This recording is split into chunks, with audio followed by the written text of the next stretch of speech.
인으로 산다는 것은 자신의 삶보다 타인을 먼저 생각하는 것이라고 했습니다. 이것을 꼭 기억하시기 바랍니다.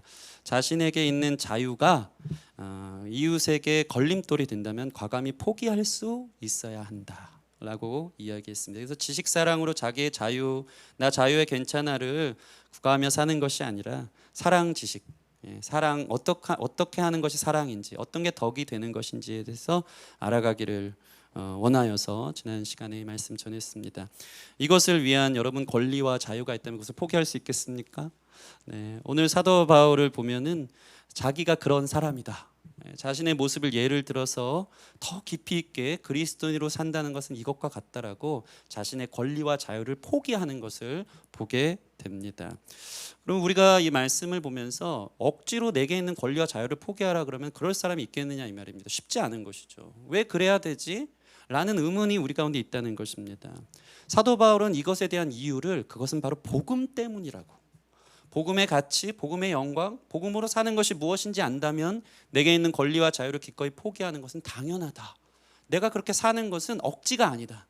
나에게 더 큰 부르심이 있다는 것을 이야기하면서 과감하게 권리와 자유를 포기할 뿐 아니라 다른 사람에게 스스로 종처럼 살아간다 라고 그는 이야기하고 있는 것입니다. 그래서 사실 그리스도인으로 사는 법에 대해서 8장은 이웃에 대한 나의 소극적 태도라면 9장은 이웃을 향한 나의 적극적 태도를 보여주는 거예요. 내 자신의 세팅이 8장이라면 9장으로 넘어서서는 그래서 나는 적극적으로 어떻게 이웃을 향해 살아가야 될 것인가에 대해서 사도 바울은 이야기하고 있습니다. 그리스도인은 어떻게 살아야 되는가, 권리 포기와 자유의 문제를 내려놓는 이유에 대해서 함께 상고해 보는 귀한 시간이 되어지기를 소원합니다. 그래서 오늘 본문에 바울은 자신의 사도로서의 마땅한 권리가 무엇인지를 먼저 나누고 있습니다. 이것은 지난 시간 단순한 아디아포라의 문제, 대수롭지 않은 문제, 고기 난 안 먹겠다, 그냥 단순한 개인의 취향, 개인의 음식의 문제를 넘어서서 당연히 누릴 수 있는, 사도로서 당연히 누릴 수 있는 권리마저도 나는 포기한다라고 이 9장을 시작하고 있는 것입니다. 그는 먼저 자신이 사도임을 먼저 밝히고 있습니다. 그래야지만 사도의 권리가 무엇인지 나타낼 수 있기 때문입니다. 사도는 여러분 무엇입니까? 예수님의 제자를 말합니다. 직속 제자예요. 그들만 사도인 것입니다. 사도라 함은 예수님의 제자였고요, 특별히 보냄을 받은 자라는 뜻을 갖고 있어서 예수님이 직접 파송한 사람들을 바로 사도라고 이야기합니다. 다시 말해서 예수님의 대리인, 예수님의 대사를 이야기하는 것이죠. 그래서 사실은 예수님이 사도들을 이 제자로 파송하여 보내실 때에 예수님의 능력, 예수님의 권한을 다 주셨어요. 그들이 기도하는 대로 하나님 응답해 주시기로 했고, 가는 곳마다 예수님이 하고자 하는 기적들을 제자들의 손을 통해서 이룰 수 있게 하셨습니다. 다시 말해서 예수님 대행이었어요. 사도들이 방문하는 것은 곧 예수님이 방문하는 것과 같은 무게예요. 그게 얼마나 큰 권리입니까? 얼마나 큰 자유와 주권인지 모르는 것입니다. 그래서 바울은 자신이 사도라는 것을 먼저 증명하고 있어요. 나 예수님께 파송받은 제자다. 1절 말씀 보면 내가 자유인이 아니냐, 사도가 아니냐, 사도로서 자유롭게 사도의 권리를 주장하며 누릴 수 있는 신분이 바로 나다. 그러면서 사도의 증거를 보여줍니다. 사도는 무엇이라고 그랬죠? 예수님의 제자라고 하면 예수님과 함께 동고동락하고 예수님께 배우고 예수님을 본 사람을 말하는 거예요. 사도 바울은 어떤 사람입니까? 9장 1절 보면 예수 우리 주를 내가 보지 못하였느냐, 나도 봤다 이거예요. 예수님의 음성을 들었다는 것입니다. 나도 제자다. 사도 바울은 어디서 예수님을 만났습니까? 부활하여 찾아오신 다메섹 도상에서 그리스도인들을 잡으러 가던 그 사막 한가운데서 부활하신 예수님을 만난 겁니다. 그분을 보았어요. 정오의 빛과 같이 만난 그 체험, 그의 삶을 완전히 바꿔놓는 충격적 사건, 예수님을 그는 만난 거예요. 예수님의 음성을 들었어요. 그의 삶이 완전히 변화됐어요. 그리고 사도로서 파송받았어요. 그는 이 부르심이 너무 강력해서 그의 인생의 전과 후가 완전히 달라지는 인생을 산 것이에요. 예수님을 만났고 예수님의 음성을 들었고 예수님의 파송을 받았어요. 그게 바로 자신의 사도의 증거라고 이야기하고 있는 것입니다. 또 가장 큰 증거는 바로 무엇이냐면 고린도 교회 너희들이 안다라는 거예요. 1절 보시면 주 안에서 행한 나의 일이 너희가 아니냐, 여러분, 사도로서 파송받은 제자들이 할 일은 무엇이었을까요? 아버지, 아들과 성령의 이름으로 세례를 주고, 그죠? 그들에게 분부한 모든 것을 가르쳐 지키게 하고, 그렇게 교회를 세운 사람이 사도의 역할이에요. 사도 바울이 고린도에 있는 도시에서 고린도 교회를 세울 때 그들에게 세례를 주고 그들을 가르치고, 기적과 같이 1년 6개월 만에 놀라운 부흥을 가져온 너희들이 내가 사도라는 것을 도장 꽝 찍었다, 인친 증거가 된다라고 1절 2절 말씀에 이야기하고 있는 것입니다. 사도 바울은 자신이 사도라는 것을 여러 군데에서 이야기합니다. 사도직으로서의 변호. 왜냐하면 그 당시에 사도 바울은 이상하다, 예수님 그냥 자기 혼자 하는 소리 같다 라고 사도 바울의 사도됨에 대해서 힐난하고 상당히 비판했던 무리들이 있어요. 그러나 사도 바울은 그래서 여러 군데 내가 사도가 맞다라는 것을 아주 구구절절하게 설명하고 있는 부분들이 많은데, 오늘 특별하게 고린도 교회 사람들에게는 너에게 더 이상 무슨 설명이 필요하냐, 너희가 내 친거다. 2절 말씀, 다른 사람에게는 내가 사도가 아닐지라도 너희에게는 사도이니. 사도의 확실성을 이 고린도 교회에게 보여주고 있는 것입니다. 그리고 나서 사실 사도의 권리가 무엇인지에 대해서 그는 이제 계속해서 설명하고 있습니다. 4절 말씀 보시면 먹고 마실 권리가 사도에게 있었어요. 이게 뭐냐면요, 교회가 당연히 사도의 생계를 책임져야 된다는 거예요. 그게 사도의 권리라는 것입니다. 주의 일에 전무하는 목회자, 선교사, 교역자들의 생계를 책임주어야 했던 것은 바로 사도의 권리와 같은 것을 이야기하고 있습니다. 5절 말씀 보시면 우리가 다른 사도들과 주의 형제들과 게바와 같이 믿음에 자매된 아내를 데리고 다닐 권리가 없겠느냐. 이것은 심지어 한 걸음 더 나아가서요, 사도 베드로는요 자기의 아내를 데리고 선교를 많이 다녔어요. 근데 사도의 권한 중에 하나는 뭐냐면 자기뿐만 아니고 아내, 그 배우자까지도 교회가 여러 가지 필요들을 감당해 줘야 된다, 책임져 줘야 된다, 물질적으로 도와줘야 된다라는 것을, 그 모든 비용들을 지불해 줘야 된다는 것이 바로 사도의 권리라고 이야기하고 있는 것입니다. 그래서 6절 말씀, 어찌 나와 바나바만 일하지 아니할 권리가 없겠느냐. 나도 사도기 때문에 나 일하지 않아도 교회에서 책임질 권리가 우리에게도 있다라는 것입니다. 여러분, 이것은 여러모로 당연하고 당연한 이치예요. 그래서 이 세상적 예를 들어서 사람의 예대로 여러 가지 설명을 하고 있습니다. 7절 말씀 보시면 한번 보라 이거예요. 누가 자기 비용으로 군복무 하겠느냐.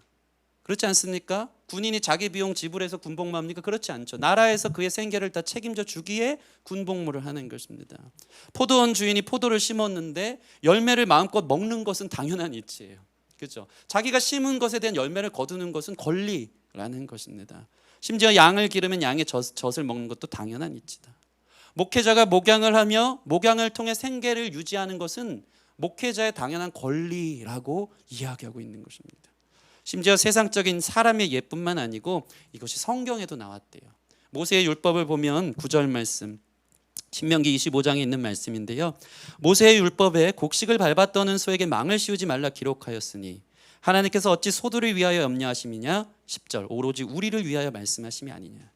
이게 뭡니까? 소가 밭을 갈 때 소 입에 망을 씌우지 말라는 거예요.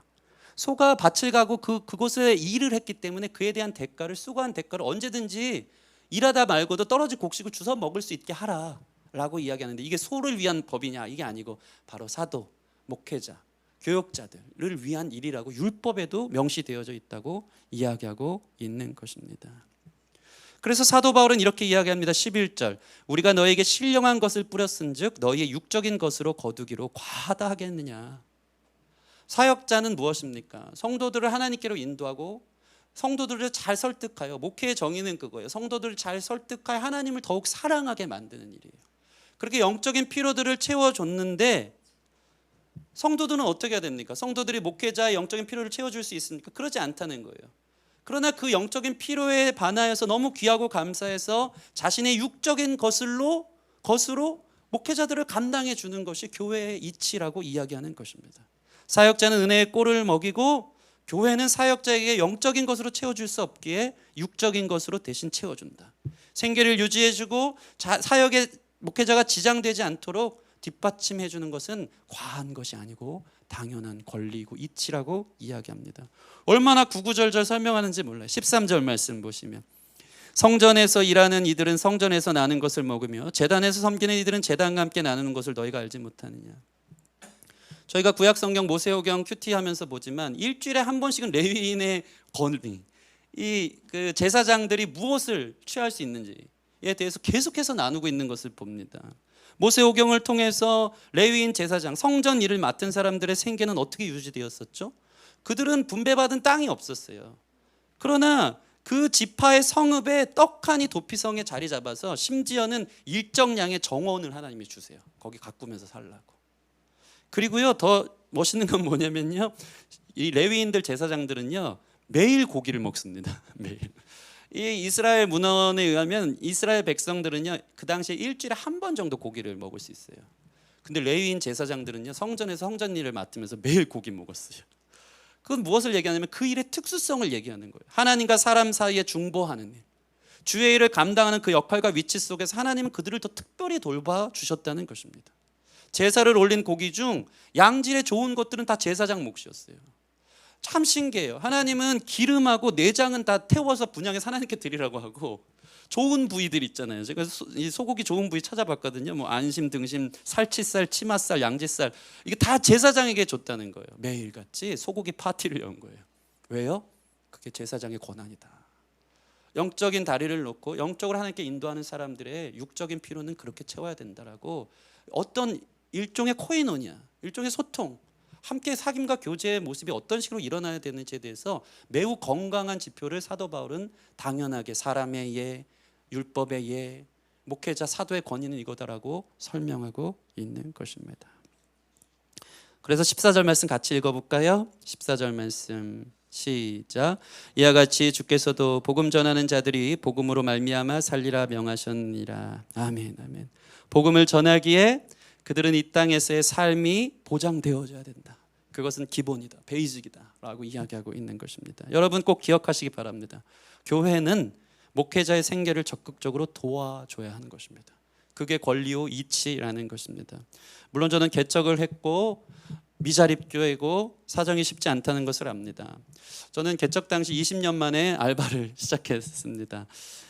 그 알바는 나름대로 대기업에서 주는 알바였어요. 그 일이 뭐였냐면 모든 카페에 이 카페 고객들을 상대로 그들의 마일리지나 적립하는 기계를 팔러 다니는 영업사원으로 제가 몇 달을 살아본 적이 있습니다. 아마 서울 지역에 안 다녀본 카페가 없는 것 같아요. 늘 기도하는 마음 너무 두려웠어요. 가서 안녕하세요, 어디서 나왔는데요. 비즈니스를 하는 거예요. 하면서 이제 돈을 벌었죠. 더운 날 뭐 이렇게 한여름에도 막 다녔던 것이 기억이 납니다. 안 하던 알바를 하면서 생계를 살았어요. 또 하나님께서 때로는 이 미자립 개척에 쉽지 않음을 알고 계셔서 은혜로 채플 사역들을 열어주셔서 대학의 길이 열려서 그곳에서 이 생계를 위해서 하나님께서 재정적으로 채워주신 것을 저는 경험합니다. 근데 문제는 성도들이 교회가 그걸 당연히 여기면 안 된다는 것입니다.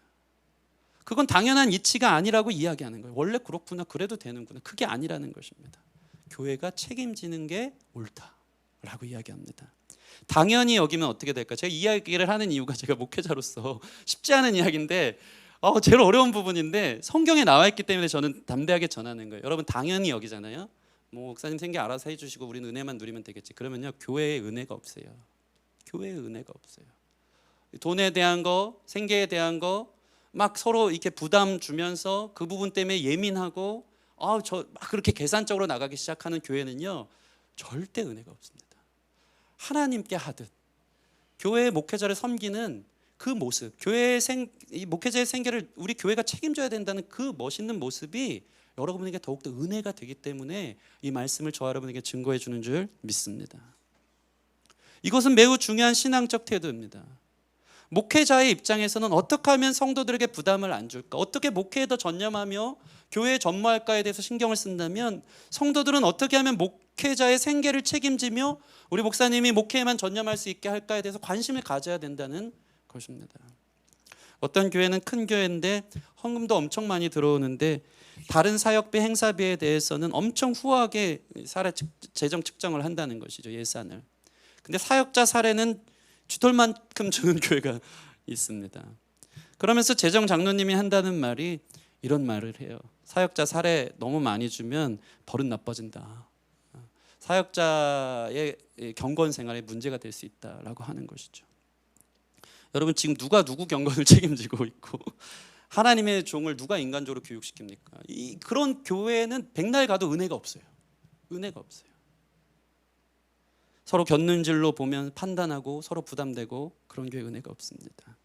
목회자는 교회의 영적 책임을 위해 덕이 되기 위해서 최선을 다하기를 원하고, 교회는 목회자의 생계를 책임지기 위해 사랑으로 하는 멋있는 기쁨의 교회, 그러한 이상과 그런 성경적 가치를 위해 살아갈 수 있는 저와 여러분 됐으면 좋겠습니다. 자네 정말 그 길을 가려나, 제가 좋아하는 책인데 김난준 목사님의 책 예화인데요. 특별히 이 예화가 정확하게 목회자의 아내가 살아야 교회가 산다라는 김남준 목사님 책에도 동일하게 나와요. 이게 얼마큼 중요한지에 대해서 이야기하고 있는 것이죠. 이런 예화입니다. 어떤 교회에 평생 목회하신 목사님을 위해 목사님 은퇴 후 아파트 45평짜리를 거처로 사용하도록 넉넉한 퇴직금과 함께 연금도 장로님들이 준비했다고 합니다. 그런데 자신의 은퇴 이후 노후 생활에 대해 준비한다는 소식을 들은 이 목사님은 노발대발했습니다. 어찌 나의 가는 길, 이 마지막 길을 이렇게 욕되게 할 것인가? 나는 이제 사역도 끝났고 자식들 다 장가갔고 우리 두 늙은이 아들 집 겹방에 머물다가 주님 나라 가면 되는데 이게 뭐냐? 예상했던 결과지만 목사님의 굳은 의지에 장로님들은 커다란 고민에 쌓인 것입니다. 그리고 기도하면서 얼마 후에 목사님에게 찾아가 이렇게 말했습니다. 목사님이야 빈손 들고 떠나시면 모든 교인 교계에서 청렴하고 존경받는 목사님이라 칭찬받으시겠죠. 그러나 저희는 어떻게 됩니까? 목회자 일평생 봉사하게 하고 마지막에는 방 한 칸 없이 내쫓았다고 사람들이 욕하지 않겠습니까? 그러면 그것이 교회의 불명이 아니고 무엇이겠습니까? 어린아이 같이 순전한 목사님은 이 대목에서 마음이 약해지셨고, 그리고 여러 날 근심하고 드디어 결심해서 당회를 여셨습니다. 그리고 자신의 소신을 밝혔습니다. 장로님들, 제가 주택 받겠습니다. 은퇴할 때 제게 주세요. 다만 13평 미만으로 하십시오. 그러면 받겠습니다.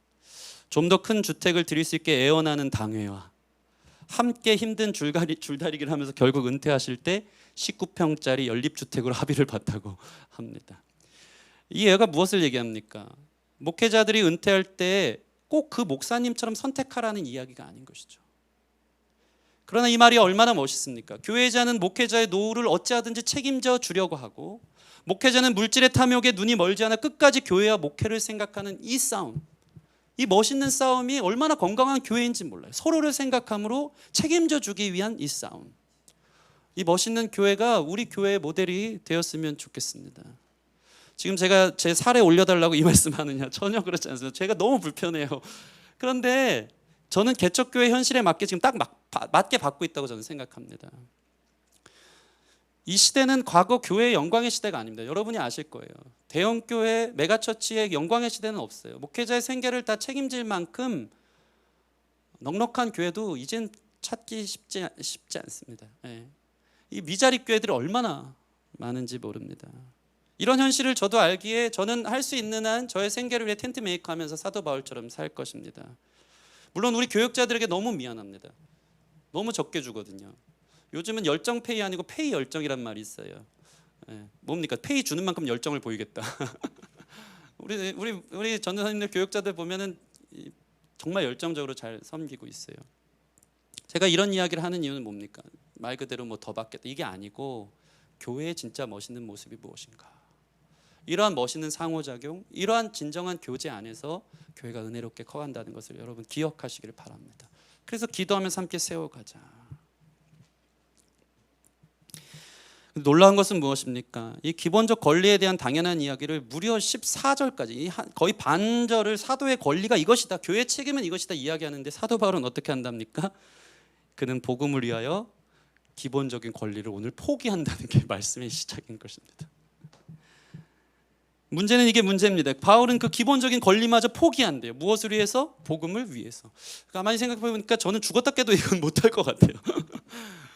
그래서 여러분 저를 보지 마시고 성경을 보시고 바울의 이 마음을 보시기를 바랍니다. 여러분이 보실 때 바울 사도 위대하다, 목회자는 위대하지 않다, 이거 보는 게 아니고 다 받아 먹는 목회자는 위대하지 않다, 이게 아닌 거. 성경적 기본적 베이스는 그거예요. 그게 여러분을 건강하게 하는 줄 믿습니다. 그러나 사도 바울이 무엇 때문에 자기가 받을 권리마저 다 내려놓는지에 대해서 한 걸음 더 나아가자, 이것이 매우 중요한 성경을 보는 저와 여러분들의 관점이 되는 것입니다.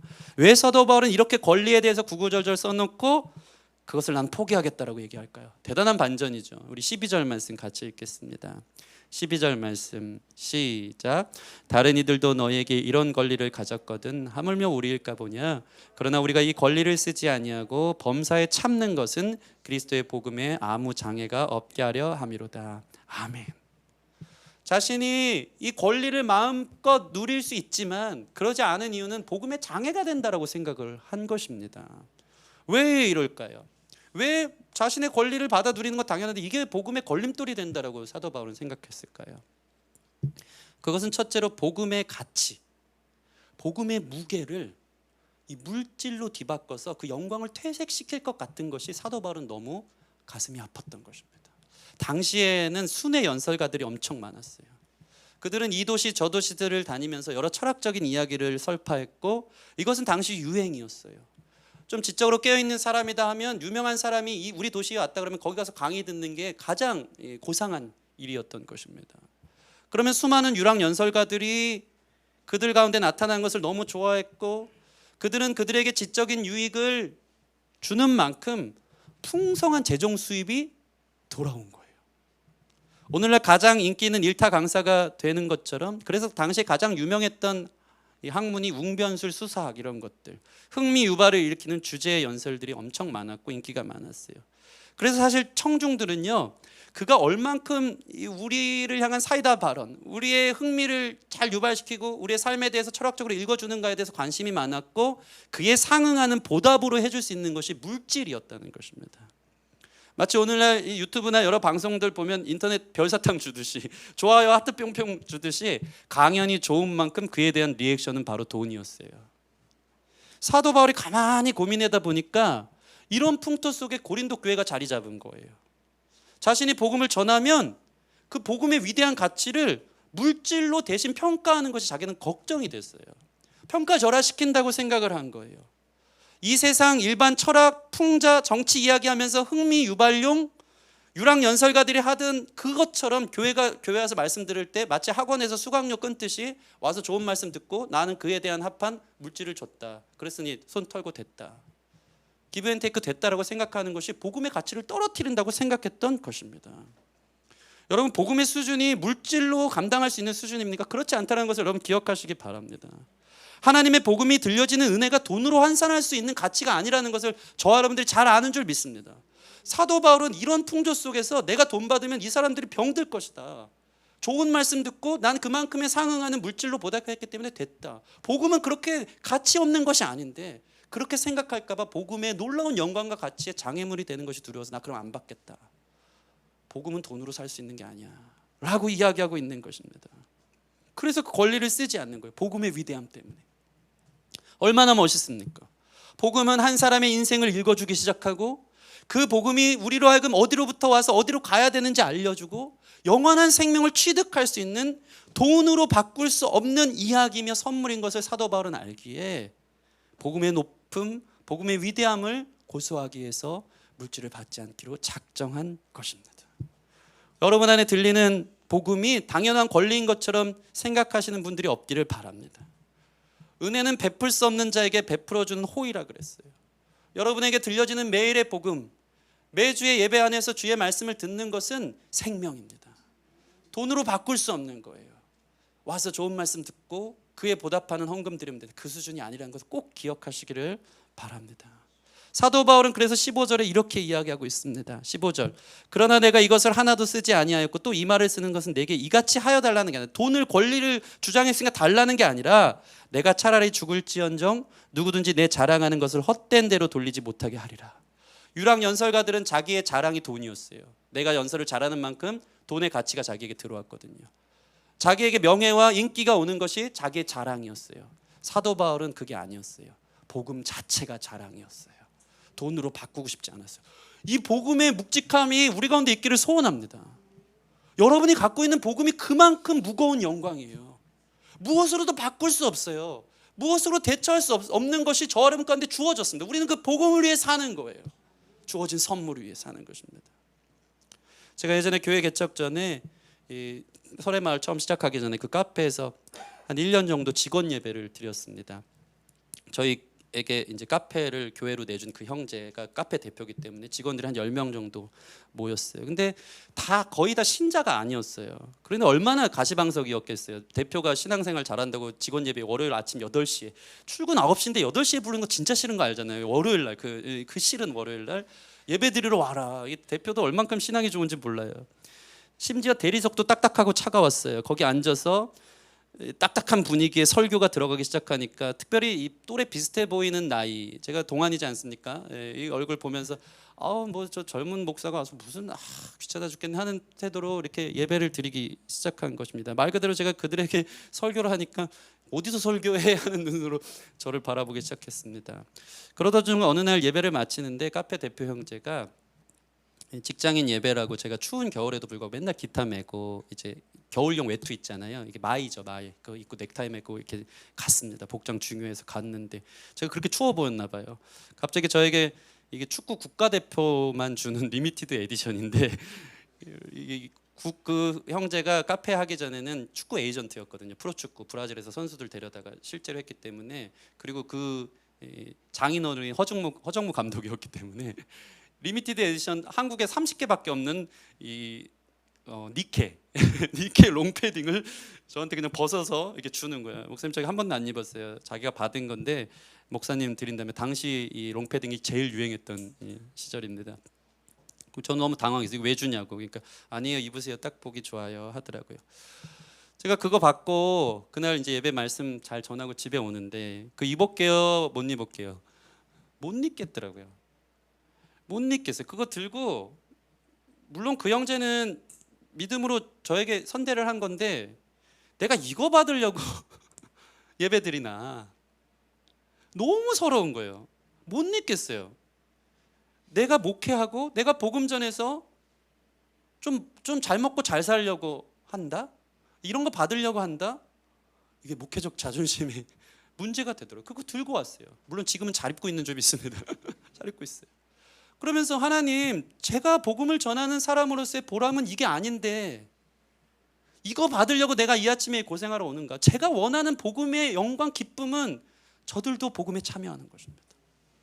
저들도 예수님 믿는 거예요. 그게 저한테 열매예요. 근데 늘 죽쓰는 것 같아요. 딱딱한 대리석에서 딱딱한 설교를 하고 아무것도 모르는 사람들에게 하나님이 어떻고 예수님이 어떻고 예수님에 대해서 하나님에 대해서 설교를 하는데 아무것도 들어가지 않는 것에 대한 헛헛함에 제게 다가온 결과는 롱패딩이었어요. 이거 받으려고 내가 이렇게 힘들게 사나. 그것 때문에 너무 힘들었던 것이죠. 근데 감사한 것은 그 상황에서 진실된 기도가 나오더라고요. 진실된 기도가 나와요. 하나님, 저의 열매는 이들도 주님을 아는 것입니다. 그때 하나님이 이 레마의 말씀처럼 나는 심었고 아볼로는 물을 주었을 때 자라게 하시는 이는 하나님이시다. 넌 그냥 네 할 거 하면 돼. 심으면 돼. 내가 자라게 해. 내가 자라게. 그러고 나서 많은 열매들이 있어서 너무 감사해요.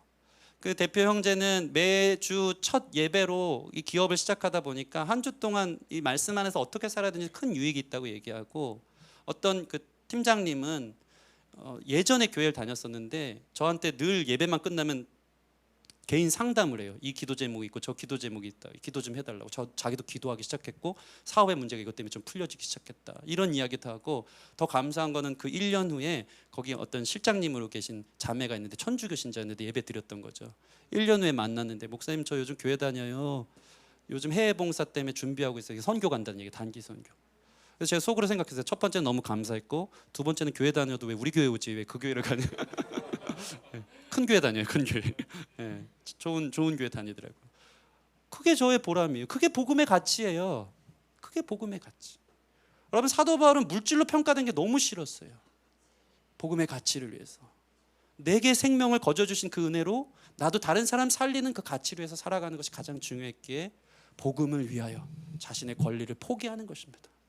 여러분, 복음을 위하여 여러분의 물질, 여러분의 어떤 자존심, 여러분이 가지고 있는 어떤 것들을 포기할 수 있는 그 복음의 가치를 바라볼 수 있는 저와 여러분들이 되었으면 좋겠습니다. 그리스도인으로 산다는 것은 복음의 가치를 위해 다른 것들을 포기할 수 있는 삶을 말합니다. 복음이 더 위대하니까, 더 무겁고 더 영광스러우니까, 부와 성경과 명예와 인기와 좋은 평판보다 복음을 위해 그 모든 것들을 포기할 수 있는 저와 여러분들이 되었으면 좋겠습니다. 두 번째로 사도 바울은 이 복음을 위해서 이 권리를 포기하는 이유가 있는 이유가 있는데, 그것은 뭐냐면 자기에게 사명이 있다는 거예요. 나는 복음 증거하는 사명이 있다. 이런 영광, 복음의 가치, 무게가 없더라도 부득불 내가 복음을 전할 수밖에 없는 이유는 그 놀라운 어떤 보람됨, 열매, 이것들을 떠나서 내가 복음을 전하자면 화가 있을 것이라고 이야기하고 있습니다. 우리 16절 17절 말씀 같이 읽어보겠습니다. 16절 17절 시작. 내가 복음을 전할지라도 자랑할 것이 없음은 내가 부득불 한림이니라. 만일 복음을 전하지 않으면 내게 화가 있을 것이로다. 내가 내 자의로 이것을 행하면 상을 얻으려니와 내가 자의로 아니한다 할지라도 나는 사명을 받았노라. 아멘. 따라해 보겠습니다. 사명을 받았노라. 여러분, 이 사명은 자연스럽게 예수님 믿으면 생기는 것인 줄 믿습니다. 나를 하나님이 살리셨는데 내 삶에 있어서 가장 중요한 것은 무엇이 될까요?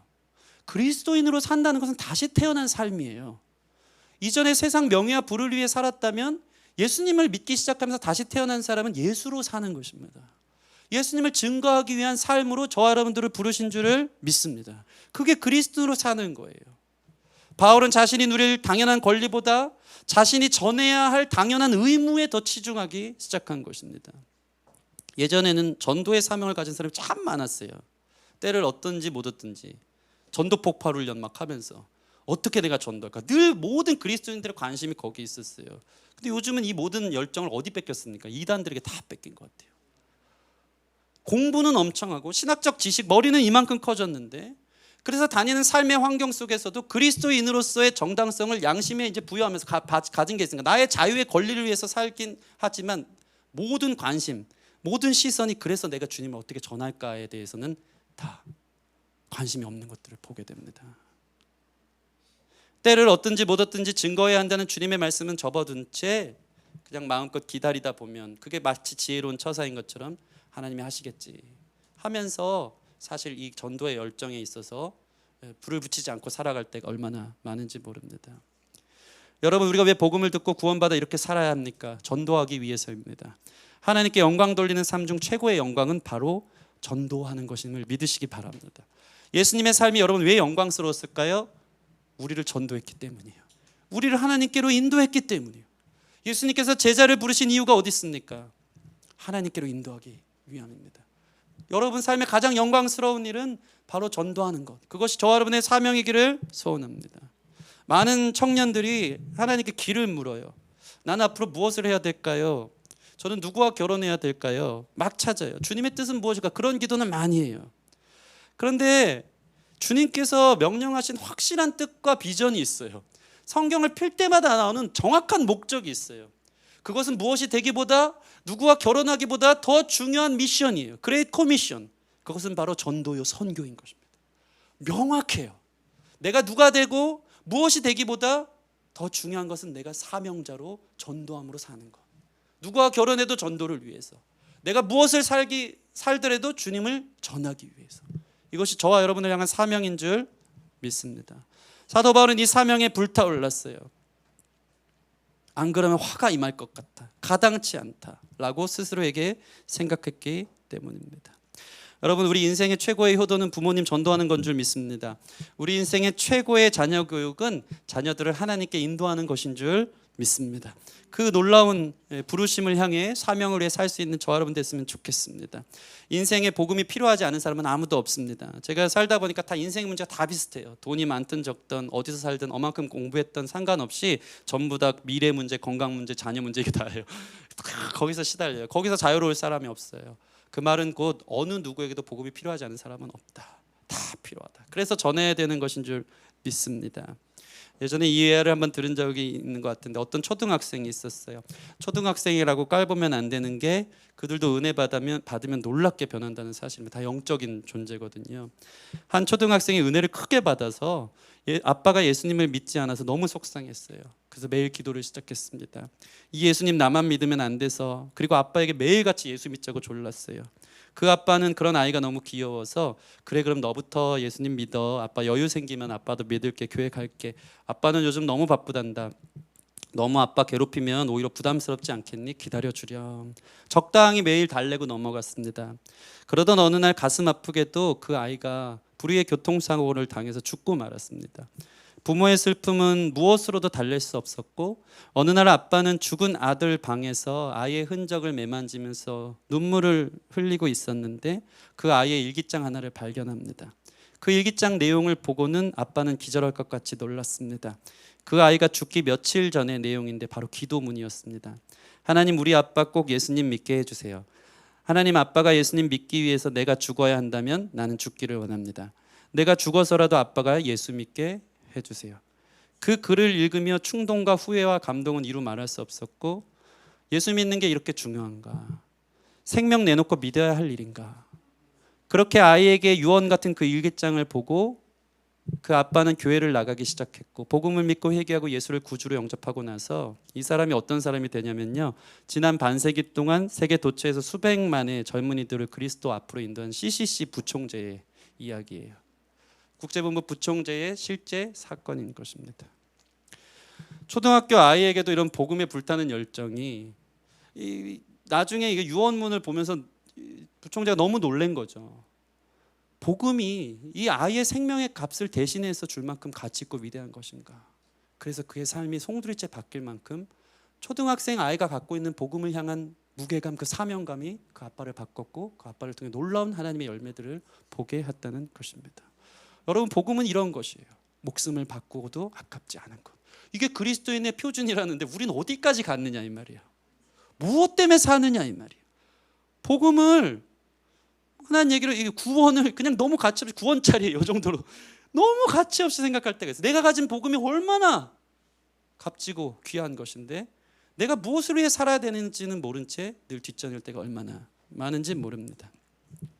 나 같은 사람에게 주신 은혜를 나 혼자 가지고 있다면 이것처럼 이기적이고 무례한 사람은 없을 것이다. 안 그러면 나에게 화가 임한다라는 사도 바울의 사명감이 저와 여러분의 사명이 되어지기를 소원합니다. 마지막으로 바울이 복음을 위해 자신의 권리를 쓰지 않은 이유가 있다면 바로 자신이 복음에 참여하고 싶고 다른 사람들도 그 복음의 삶으로 초청하고 싶다, 참여하게 하고 싶었기 때문입니다. 23절 말씀 같이 읽어볼까요? 23절 시작. 내가 복음을 위하여 모든 것을 행함은 복음에 참여하고자 함이라. 아멘. 여기서 참여한다는 어원은 코이노니아, 사귐에서 시작했는데 좀 더 파생된 어원이 이 함께 동행한다는 의미예요. 다시 말해서 사도 바울이 이렇게 사는 이유는 복음에 참여해서 주님과 함께 동행하고 싶다, 주님의 삶에 나도 동참하고 싶다라는 의미로 먼저 자기에게 적용하고 있는 것을 보게 됩니다. 여러분, 예수님처럼 권리 포기하신 분이 어디 있겠습니까? 하늘 영광 보좌를 다 버렸어요.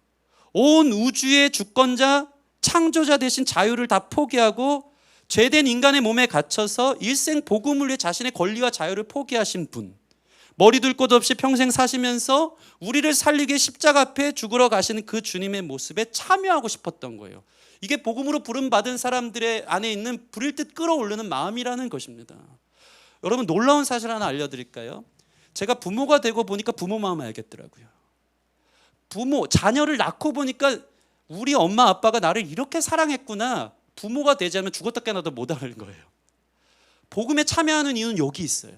하나님의 사랑을 더 알고 싶습니까? 예수님처럼 사는 거예요.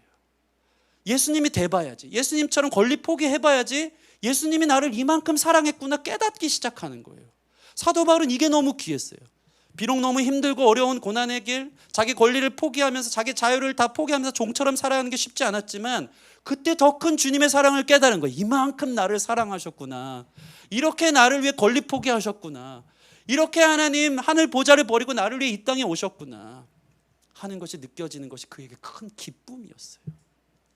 여러분, 복음에 참여하는 삶의 기쁨을 회복하시기를 바랍니다. 그렇게 살 때 예수님의 큰 사랑을 우리는 깨닫게 되어집니다. 그렇게 살아보지 않고는 예수님 사랑을 알 수 없다는 것입니다. 두 번째는 이 복음으로 다른 사람들도 참여하게 하고 싶었어요. 이 기쁨으로 참여하게 하고 싶었어요. 여러분, 예수님 십자가로 지러 가실 때 마냥 괴롭고 힘드셨을까요? 그렇지 않다라는 것을 이 윤동주의 십자가에 씹으면 잘 알잖아요. 괴로웠던 사나이 행복한 예수 그리스도에게처럼 십자가가 허락된다면, 윤동주 시인 기가 막힌 관점으로 예수님 봤어요. 괴로웠지만 뭐라고요? 행복한 예수 그리스도에게 십자가가 허락된다면. 예수님 행복했대요. 왜요? 사랑하는 사람을 위해서 목숨을 바칠 만큼 인생이 하나에 올인되어져서 죽어도 괜찮은 목표가 있는 사람은 행복하다는 거예요. 예수님 우리를 위해 십자가 달려 죽을 때 누군가를 위해 목숨을 내어줄 만큼 사랑하는 사람이 있었다는 것에 대해서 윤동주 씨는 기가 막히게 본 것이에요. 누군가를 섬기고 누군가를 사랑하는 것처럼 위대한 가치와 목적은 없기에 이런 복음에 다른 사람들도 참여했으면 좋겠다라고 사도 바울은 이야기하기에 복음을 위해 자신의 삶을 종처럼 부리기 시작한 것입니다. 그래서 복음을 위해 사는 사람 중에 제일 큰 기쁨이 무엇이냐면요, 바로 중매인의 기쁨이에요. 중매쟁이 되는 거. 참 재밌어요. 예수님이 이 종들을 칭찬할 때 예화 들면서 칭찬해요. 착하고 충성된 종아, 내가 주인의 즐거움에 참여할지어다라고 얘기해요. 주인의 즐거움이 뭘까요? 하늘나라에서 혼인잔치가 벌어지는 거예요. 예수님을 안 믿고 예수님을 사랑하지 않는 자들이 예수님의 신부처럼 예수님께 교제하며 예수님 관계 안에 들어가는 것, 그 기쁨을 멀리서 볼 때, 그렇게 잃어버린 백성을 주님께 인도했을 때 그 기쁨이 내 기쁨이 되는 게 바로 중매쟁이의 기쁨이라는 거예요. 주인의 즐거움에 참여하는 기쁨. 여러분, 복음을 갖고 있는 사람들에게서 최고의 기쁨은 바로 이거예요. 내가 이 영혼을 예수님께 인도했다.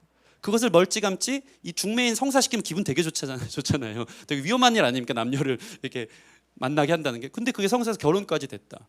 그 기쁨에 참여하는 거야. 아, 좋다, 너무 좋다. 내 덕분에 이 영혼이 예수님께로 갔구나. 그게 가장 큰 기쁨이고 헌신과 섬김의 이유가 되어지는 것인 줄 믿습니다. 저는 어렸을 때 이런 기쁨을 조금 알았어요. 그게 뭐냐면 초등학교 때 둘째 형님하고 그렇게 동네 애들은 다 불러다가, 어머니 어디 아버지 출근하셨을 때 다 불러다가 늘 밥 차려주고 게임 시켜주고, 더 좋아했던 건 뭐냐면 일주일에 한 번씩 인형극을 그렇게 만들어서 보여줬어요. 그게 저의 기쁨이었어요. 이게 책상 밑에 의자 빼고 들어가서 거기다 박스 하나 놓고, 그 더워 죽겠는데 작은 형이랑 저랑 그 박스 속에 들어가서 이렇게 손가락 인형을 만들어서 인형극을 막 해주는, 그러면 아이들이 기뻐해요. 그때부터 목회자의 내가 냄새가 나는구나. 그때부터 아이들을 섬기는 게 좋았어요. 내가 누군가의 기쁨을 해서 헌신하고 섬기는 걸로 인해서 이 친구들이 기뻐하는 게 저의 기쁨이더라고요. 그게 바로 복음에 참여하는 기쁨인 거예요. 내가 헌신하고 섬기고 종처럼 삶을 통해서 그들이 기뻐할 수 있다. 그들이 주님께로 인도되어져서 이전과는 전혀 다른 기쁨을 맛볼 수 있다. 그 기쁨으로 참여하고자 저 여러분들을 초청하는 줄 믿습니다. 그래서 사도 바울은 될 수 있으면 오늘 본문에 보면은 많은 사람을 얻고자 함이라, 주님께로 인도하고자 함이라, 그게 자기의 복음을 위한 그리스도인으로 사는 목적이었다고 이야기합니다. 유대인들에게는 유대인처럼 됐고요, 그죠? 헬라인에게는 헬라인처럼 됐고, 약한 자들에게는 약한 자와 같이 됐다. 왜요? 아무라도 모쪼록 몇 사람이라도 구원하고자 함이니. 여러분, 사람을 구원하기 위해 여러분 그들의 섬김의 자리에, 종의 자리로 서서 그들의 기쁨을 위해 여러분의 삶을 헌신함을 통해서 더 큰 기쁨을 맛볼 수 있는 저 여러분 됐으면 좋겠습니다. 신학자 칼바르트는 이렇게 얘기해요. 진실로 거룩하나 아무도 가까이 할 수 없는 사람이 아니고, 진실로 고상하나 별 볼 일 없는 어린이 아이들에게 다가가는 것, 진실로 의로우나 불의한 사람들과 친구가 될 수 있는 것이고, 진실로 현명하나 바보처럼 여겨지기를 주저하지 않는 것, 그게 바로 그리스도인의 유대인에겐 유대인처럼, 율법 아래 있는 사람에겐 율법 아래 있는 것처럼 자기를 탈바꿈해서 다가가는 성육신적인 주님의 모습이라는 것입니다. 오늘날로 말하자면 이런 거겠죠. 목회자가 복음 잘 전해주려고 때로는 유튜버도 될 수 있고 때로는 다음 세대 아이들이랑 놀이터에서 놀아줄 수 있고, 제가 그거 엄청 잘하거든요. 동네 애들 이름 다 압니다. 제가 왔어. 동네에서 목회하면 다음 세대 부흥할 것처럼 이러면서 막 같이 놀아주고 띄워주면서 멋있는 아빠처럼, 안정적인 아빠처럼 그들에게 다가가지고 친구처럼 다가가는 거예요. 때로는 또 저의 사역처럼 채플 현장에서 대학생들 앞에서 종교적이지는 않지만 영적으로 가요지만 그 안에 메시지를 담아서 전해줄 수 있는, 그들의 옷에 맞춰, 그들의 문화와 상황과 사회적 모습에 맞춰서 나 자신을 내려서 걸어갈 수 있는 그 모습. 왜? 그들도 주님의 기쁨에 참여하게 하려고. 이러한 모습으로 다른 사람들에게 친구가 되어주길 원하고, 다른 사람들의 선생처럼 때로는 가고, 다른 사람의 아비처럼 갈 수 있는 저 여러분들이 되었으면 좋겠습니다. 사도 바울은 복음의 가치 때문에, 복음의 사명감 때문에, 그리고 복음에 참여하고자 그렇게 복음을 위하여 기꺼이 살기를 자처한 것입니다. 사도 바울의 평생의 삶은 이것을 위해 달린 것입니다. 우리 24절 말씀 같이 한번 읽읍시다. 24절 25절 시작. 운동장에서 다름질하는 자들이 다 달릴지라도 오직 상을 받는 사람은 한 사람인 줄을 너희가 알지 못하느냐. 너희도 상을 받도록 이와 같이 다름질을 하라. 이기기를 다투는 자마다 모든 일에 절제하나니 그들은 썩을 승리자의 관을 얻고자 하되 우리는 썩지 아니할 것을 얻고자 하니라. 아멘. 사도 바울은 이를 위해 늘 자신을 절제하면서 달렸다는 거예요. 당시에 고린도 사회에는 2년마다 올림픽이 열렸어요. 출전 선수들은 월계관 얻으려고 자기 자신을 엄청 절제하면서 각고의 노력으로 자기 자신을 싸우면서 살았다는 것이죠. 엄격하게 훈련했고 모든 일에 절제했어요. 무엇을 위해서? 썩어 없어질 식물로 만들어진 이 세상적 영광의 월계관을 위해서. 하물며 너희일까 보냐. 이들도 세상이 면류관 얻으려고 식사 절제하고 잠 절제하고 오락 절제하며 다름질을 했는데 바울은 말하는 거예요. 우리는 무엇 때문에 절제하고 무엇 때문에 권리를 포기해야 하는가? 썩어지지 않을 상, 영원한 가치, 복음의 영광 때문이라고 이야기하고 있는 것입니다. 그런데 우리가 어찌 절제하지 않을 수 있겠습니까? 우리가 절제하며 권리를 포기하고 갈 수 있는 일은 향방 없는 일이 아니고 허공을 치는 일이 절대 아니다. 영원한 가치다. 주님 앞에 서는 날 그 모든 것들을 주님 앞에 보응받을 날이 온다. 그 방향을 향해서 가장 가치 있는 삶을 향해 저 여러분의 삶을 드리기를 소원합니다. 그리고 나서 마지막 우리 27절 읽어볼까요? 27절 시작. 내가 내 몸을 쳐 복종하게 함은 내가 남에게 전파한 후에 자신이 도리어 버림당할까 두려워함이라. 얼마나 겸손한지 몰라요. 겸손함으로 근신하며 깨어 있어야 된다는 것을 자기가 알았어요. 결국 이렇게 복음의 가치와 영광 드러내다 보다가 자기도 모르게 자기 영광 취할 수도 있을까 봐 늘 깨어 있는 거예요. 이게 중요한 가치, 이 고상한 가치, 복음의 가치, 복음을 위해 사는 것, 복음의 사명감을 전하다가 그게 자기의 교만이 돼서 결국 세상 사람들처럼 똑같은 사람 될까 봐 그는 끝까지 겸손한 태도를 유지하고 있는 것을 보게 된다는 것입니다. 절제와 겸손으로 복음을 위해 살아간 사도 바울의 모습을 닮을 수 있는 저와 여러분 됐으면 좋겠습니다. 사사기를 보세요. 사사기의 수많은 영웅들 어떻게 됩니까? 하나님 일 다 잘하고 나서 나중에 어떻게 돼요? 그게 다 자기 우상이 돼요. 자기 영광이 돼요. 기드온 같은 사람 다 자기가 치예요. 겸손한 척하지만 많은 목회자들, 많은 하나님의 일을 한다는 사람들이 영으로 시작해서 육으로 망치는 경우가 여긴데 사도 바울은 이 놀라운 가치 속에 자기 자신을 쳐서 복종케 하며 자기가 도리어 나중에 버림당할까 두려운 마음으로 겸손한 태도로 복음을 전하는 것을 볼 수 있습니다. 그럼 말씀을 마치겠습니다. 저와 여러분들은 그리스도에 있는 줄 믿습니다. 무엇을 위해 사는지 고민하세요. 복음이 얼마나 영광스럽고 가치 있는 것인지 우리 삶에 더 가까이 다가오는 것을 경험할 수 있는 저와 여러분 됐으면 좋겠습니다. 생명을 주신 주님의 사랑에 감사해 살아서 그래서 복음을 위해 우리의 모든 삶의 초점이 복음을 위해 살아갈 수 있기를 소원합니다. 내 자유와 권리보다 복음을 위해 절제하며 겸손하며 복음의 가치, 복음의 사명, 복음의 참여함을 위해서 살아갈 수 있는 저와 여러분들 되기를 주님의 이름으로 소원합니다. 우리 같이 찬양하고 기도하는 시간 갖겠습니다.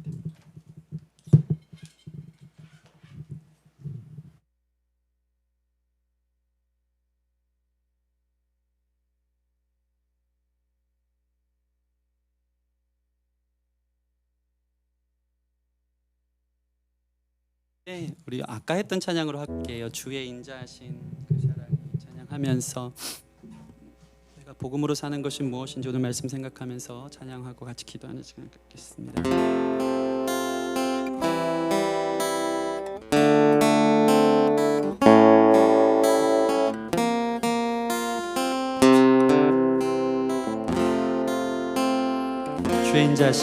주의 인자하신 그 사랑이 내 생명보다 나으며 위로하시는 주 손길은 내 눈물보다 귀하다. 변함이 없는 주임제가 내 근심보다 가깝다. 아버지 주님 흘리신 그 보혈은 내 상처보다 진하다. 결국 내 주님과 함께 사는 나의 영원한 소원. 주의 아름다움 안에 사는 나의 영원한 기쁨. 마다 찬양합시다. 주의 인자하신 주의 인자하신 그 사랑이 내 생명보다 나은 아버지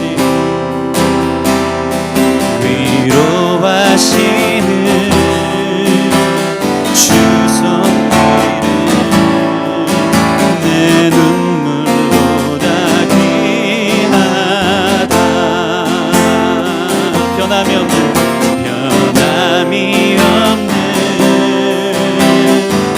주임제가 내 근심보다 가깝고 내 근심보다 가깝고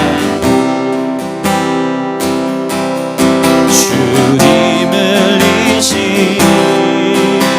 그 보혈은 아버지 내 상처보다 결국 내 주님과 함께 사는 나의 영원한 소원. 주의 아름다움 안에 사는 것 나의 영원한 기쁨. 오늘 말씀은 저와 여러분에게 도전하고 물어보는 거예요. 너희는 무엇 때문에 사니?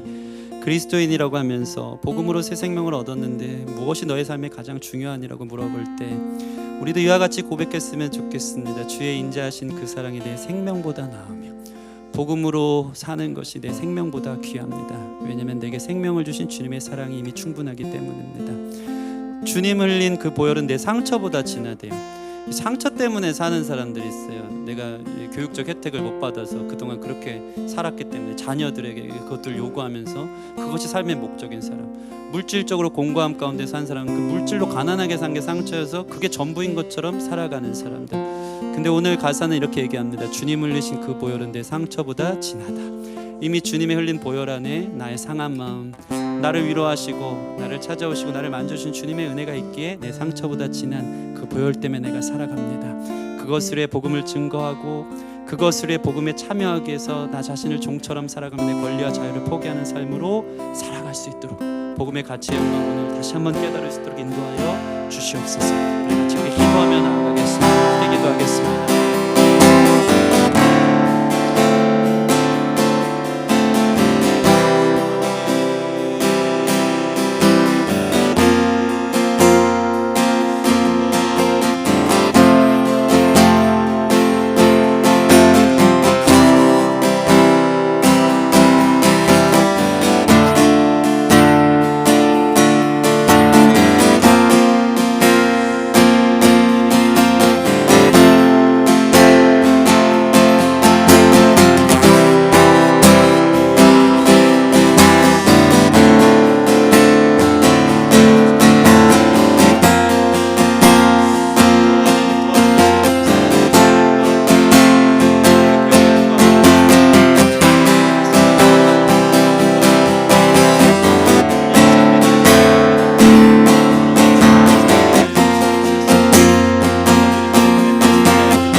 하나님 감사합니다.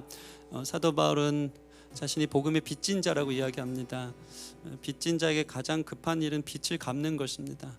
빚 때문에 잠도 못 자고 빚쟁이 올까봐 그것 때문에 참 초조하고 답답할 그 일을 해결하는 것이 제일 우선인 것처럼 사도 바울의 복음의 빚진 자의 마음이 우리의 마음 되게 하여 주십시오.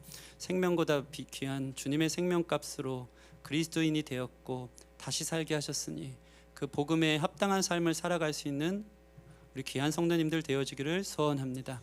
자녀들에게 무엇을 가르치기보다 복음을 위해 사는 법, 그것이 가장 영원한 가치라는 것을 잘 가르칠 수 있는 우리 부모 세대가 될 수 있도록 인도하여 주시고, 또 고륙 친척을 위하여서 그들을 전도하고 주님께 인도하기 위해서 우리의 모든 관심이 기도하며 주께서 주신 지혜로 순종하며 나아갈 수 있도록 주님 그렇게 우리의 관심이 향할 수 있도록 인도하여 주시옵소서.